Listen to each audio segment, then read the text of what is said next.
Cecil 137. O pó que brilhava no escuro bloco 1 - o Hulk 13 de setembro de 1987. Goiânia, Goiás. Wagner Mota Pereira tinha apenas 19 anos quando segurou nas mãos o objeto mais perigoso que já tocara em toda a sua vida.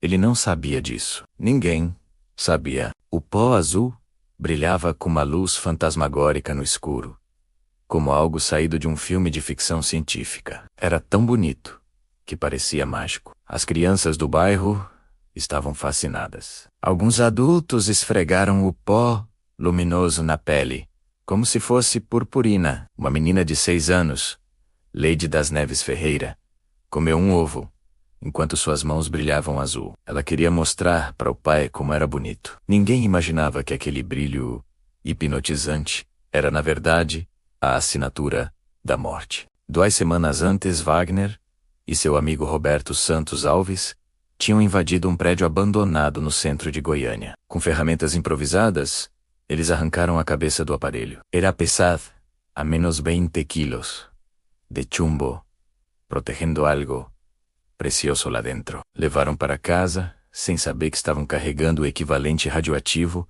a várias bombas atômicas concentradas. Em uma cápsula do tamanho de uma moeda, o que começou como uma tentativa de ganhar alguns trocados vendendo metal velho, se transformaria no maior acidente radiológico do mundo, fora de usinas nucleares, matando 4 pessoas diretamente, contaminando centenas e deixando uma cicatriz permanente na história do Brasil. Esta é a história real de como a beleza enganosa de um pó azul fluorescente destruiu famílias inteiras, transformou um bairro em zona de exclusão e expôs as falhas terríveis de um sistema que abandonou material radioativo altamente perigoso e um prédio sem vigilância, no coração de uma cidade com mais de 1 milhão de habitantes. O prédio abandonado, o Instituto Goiano de Radioterapia IGR, ficava na rua 57, no setor central de Goiânia. Durante anos, funcionou como clínica de tratamento de câncer, usando radiação para combater tumores. Em 1985, a clínica mudou de endereço, mas deixou para trás parte de seu equipamento, incluindo a unidade de teleterapia Cesapan F300, fabricada pela italiana FNIP. Dentro dessa máquina havia uma cápsula de cloreto de Cecil 137, um isótopo radioativo extremamente perigoso. A cápsula continha 19,26 gramas, 93 gramas na forma de sal de cloreto de césio, com atividade de 50,9 terabecquerels, uma quantidade absurdamente alta de radiação. Para ter uma ideia, a bomba de Hiroshima liberou radiação equivalente a 63 terabecquerels no momento da explosão. A cápsula abandonada em Goiânia continha quase a mesma quantidade de material radioativo, mas concentrada em um espaço minúsculo. O prédio foi parcialmente demolido, mas ninguém se preocupou em remover a máquina de radioterapia. Ela ficou lá, exposta, acessível a qualquer um que invadisse o local. As autoridades responsáveis pela fiscalização, tanto a clínica quanto os órgãos de controle nuclear, simplesmente se esqueceram dela. Durante 2 anos, aquela bomba relógio radioativa permaneceu ali, esperando. 13 de setembro. O roubo. Wagner Mota Pereira, 19 anos, e Roberto Santos Alves, 22 anos, eram catadores de papel e sucatau. Viviam no bairro Popular, uma região pobre de Goiânia, e faziam o que podiam para sobreviver. Quando viram o prédio abandonado, enxergaram uma oportunidade. Invadiram o local durante a tarde. Encontraram a máquina de radioterapia, menos um equipamento grande, pesado, cheio de metal. Para eles, era um tesouro. Começaram a desmontar. A cabeça do aparelho, onde ficava a fonte radioativa, era especialmente valiosa, feita de chumbo e aço. Arrancaram-na com ferramentas improvisadas e a colocaram em um carrinho de mão. Wagner sofreu tonturas e vomitou durante o processo, os primeiros sintomas da síndrome aguda da radiação. Roberto teve diarreia no dia seguinte. Eles não entenderam o que aquilo significava. Acharam que era cansaço, algo que tinham comido, talvez uma gripe. Continuaram trabalhando, levaram a peça para a casa de Wagner, na Rua 26, no bairro Popular. Tentaram abrir a blindagem de chumbo para acessar o que havia dentro. Mas era difícil demais. A cápsula estava bem protegida. Menos ironicamente, a proteção era para evitar que a radiação escapasse. Mas agora impedia que os catadores chegassem ao tesouro que imaginavam estar ali dentro. 15 DC ET MBR, a venda fatal. 2 dias depois, Wagner e Roberto decidiram vender a peça. Levaram-na até o Ferro Velho, de Devair Alves Ferreira, na Rua 26, número 12, no mesmo bairro. Devair pagou 14 mil cruzados pela sucata, menos cerca de $25 na época, equivalente a aproximadamente $70 hoje. Devair Ferreira era um homem de negócios local, dono de um pequeno ferro velho. Ele tinha 37 anos, era casado com Maria Gabriela Ferreira e tinha 3 filhos. O negócio era modesto, mas honesto. Comprava sucata, revendia, sustentava a família. Quando Wagner e Roberto trouxeram aquela peça estranha e pesada, Devair ficou curioso. Era diferente de tudo que já tinha visto. Decidiu investigar melhor. Durante os dias seguintes, Devair trabalhou para abrir a blindagem de chumbo. Usou uma marreta, uma chave de fenda grande, ferramentas pesadas. Era um trabalho duro, mas ele era persistente. Queria descobrir o que havia dentro daquele cilindro tão bem protegido. No processo, ele perfurou a cápsula de aço inoxidável que continha um material radioativo, e então viu um pó branco cristalino que, no escuro, emitia um brilho azul intenso e hipnotizante. Devair ficou maravilhado. Nunca tinha visto nada igual. Parecia sobrenatural, mágico. Chamou a esposa, os filhos, os vizinhos. Venham ver isso. É inacreditável. A notícia se espalhou pelo bairro. O ferro velho de Devair virou atração local. As pessoas vinham para ver o pó que brilha no escuro. Algumas tocaram, outras levaram pequenas quantidades para casa. Uma festa improvisada aconteceu no ferro velho. Era CSU-137, em forma de cloreto de césio espolrando-se pelo ambiente e pelas pessoas. A contaminação havia começado. Os dias seguintes, distribuição da morte. Devair, fascinado com sua descoberta, começou a distribuir pequenas porções do pó brilhante para amigos e familiares. Era generoso. Queria compartilhar aquela maravilha. Seu irmão, Ivo Alves Ferreira, levou um pedaço da cápsula para sua casa, na Rua 46-B.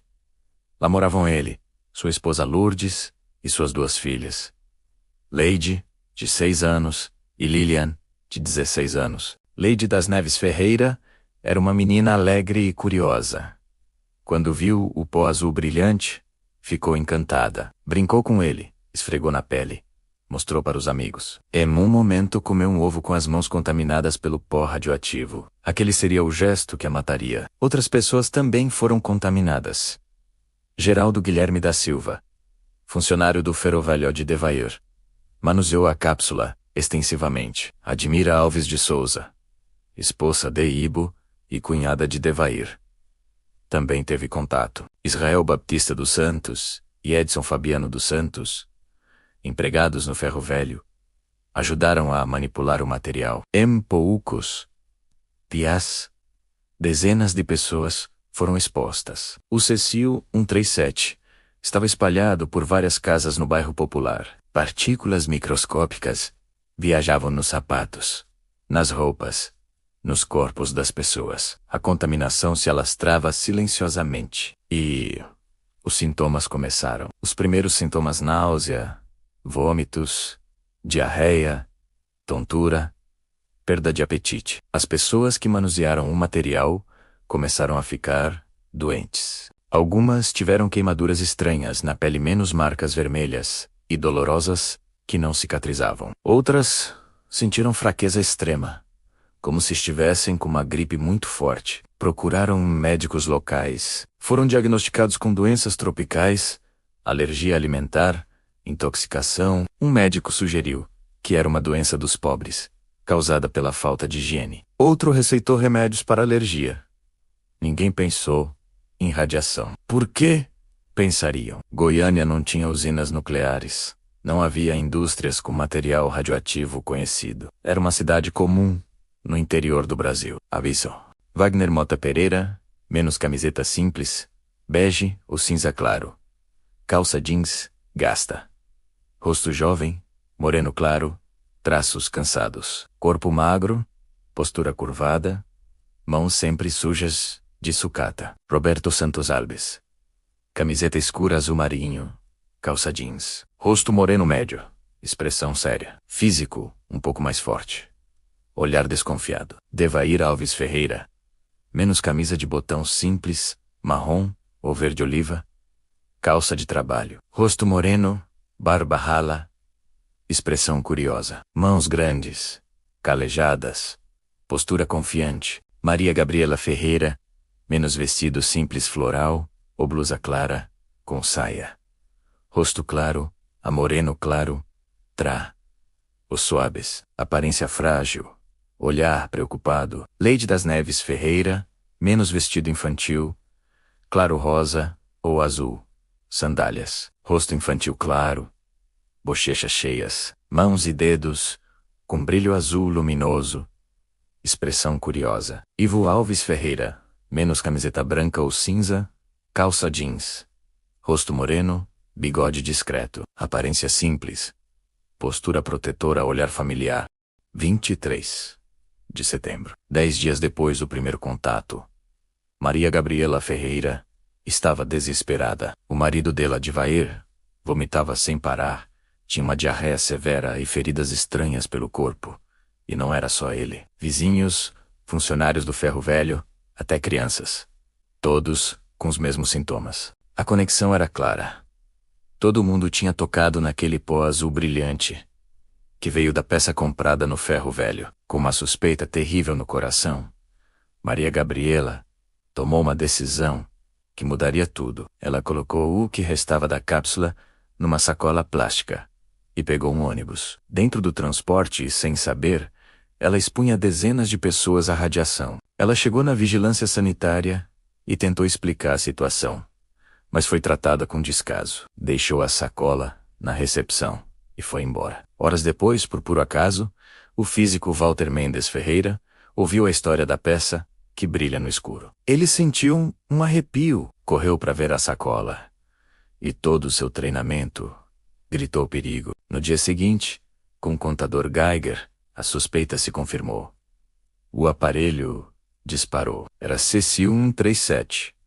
E a radiação era altíssima. Goiânia enfrentava uma catástrofe nuclear. Outubro de 1987. No Rio de Janeiro, o Hospital Naval Marcílio Dias se torna o palco de uma batalha desesperada pela vida. 21 dos pacientes mais graves de Goiânia são levados para lá, incluindo Leide, de 6 anos, e sua família. Os médicos nunca tinham visto algo assim. Pessoas morrendo de dentro para fora, célula por célula. A síndrome aguda da radiação é implacável. Primeiro, náusea e vômito. Depois, uma falsa melhora. E então, a fase final. Falência do sistema imunológico, hemorragias e a morte. Leide das Neves Ferreira, a menina que brincou com um pó azul brilhante, foi a primeira. A partir, seu pequeno corpo absorveu uma dose fatal. No dia 23 de outubro, um mês após o primeiro contato, Leide morreu. Seu corpo, ainda radioativo, foi enterrado num caixão de chumbo, sob protestos e medo da população. No mesmo dia, sua mãe, Admira, e sua tia, Maria Gabriela, também faleceram. 4 dias depois, Israel Baptista, um jovem funcionário do ferro velho, tornou-se a 4ª vítima fatal. Quando a real dimensão do desastre foi descoberta, o cenário era assustador. O Cesium-137 estava em 42 locais diferentes de Goiânia. Ruas, praças, casas, carros. O pó azul brilhante viajou nas roupas, nos sapatos, nas mãos de crianças. A operação de descontaminação foi a maior da história do Brasil. Mais de 600 técnicos, vestidos como astronautas, isolaram áreas e trabalharam contra o tempo. Tudo que não podia ser limpo era destruído. Móveis, roupas, brinquedos, fotos, vidas inteiras foram embaladas em tambores de aço. As casas mais atingidas foram demolidas. O Estádio Olímpico virou um depósito temporário para toneladas de lixo radioativo. Um cemitério nuclear no coração da cidade. Depois, tudo foi levado para um depósito definitivo em Abadia de Goiás, enterrado sob concreto. Mas a ferida mais profunda foi o estigma. Produtos de Goiás eram rejeitados. Moradores eram hostilizados, chamados de radioativos. A cidade e seus habitantes foram marcados para sempre.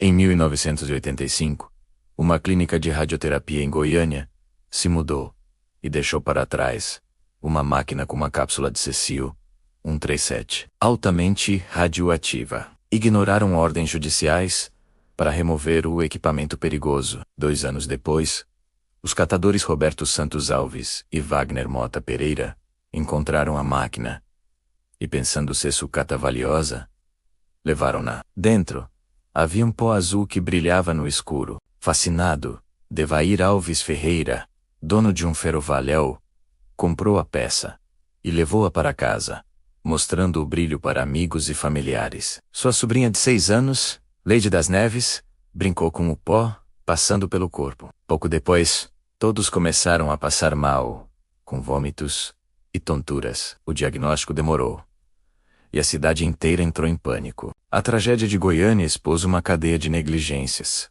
e a falta de preparo das autoridades, um alerta que ecoa até hoje. As trágicas histórias do cécio-137 não acabaram com a morte da pequena Leide. A família Ferreira continuou a sofrer. Odesson, irmão de Leide, sobreviveu, mas as sequelas o transformaram num ativista pela causa. Maria Gabriela, esposa de Baré, foi a heroína que levou a cápsula às autoridades. Mas esse ato corajoso custou caro. Sua saúde foi devastada e ela sofreu amputações, vivendo com dores até o fim da vida. E quem poderia esquecer de Wagner e Roberto, os 2 catadores que, sem saber do perigo, abriram a porta para o desastre ao venderem a peça no ferro velho. Eles também adoeceram e enfrentaram o peso da culpa e do estigma. Os sobreviventes carregam até hoje as marcas físicas e emocionais daquele pó azul brilhante, lutando não só contra a doença, mas também contra o preconceito de uma sociedade que os temia. Você já ouviu falar do cécio-137, mas sabe o que ele realmente é? O cécio-137 não é apenas um nome assustador. É um isótopo radioativo que emite radiação gama, capaz de penetrar profundamente no corpo humano. No acidente de Goiânia, ele estava na forma de cloreto de césio, um pó brilhante que parecia mágico, mas era mortal. Essa radiação ataca o nosso corpo em nível celular, destruindo o DNA e impedindo que as células se multipliquem. Isso leva à síndrome de radiação aguda, causando náuseas, queimaduras e falência de órgãos. A dose de radiação, o tempo de exposição e até a idade da vítima determinaram quem viveu e quem morreu. Os sobreviventes foram levados para tratamentos intensivos e até hoje muitos enfrentam efeitos de longo prazo, como um risco aumentado de câncer. Uma história trágica que nos ensina o poder invisível e perigoso da radiação. Siga para mais histórias como esta.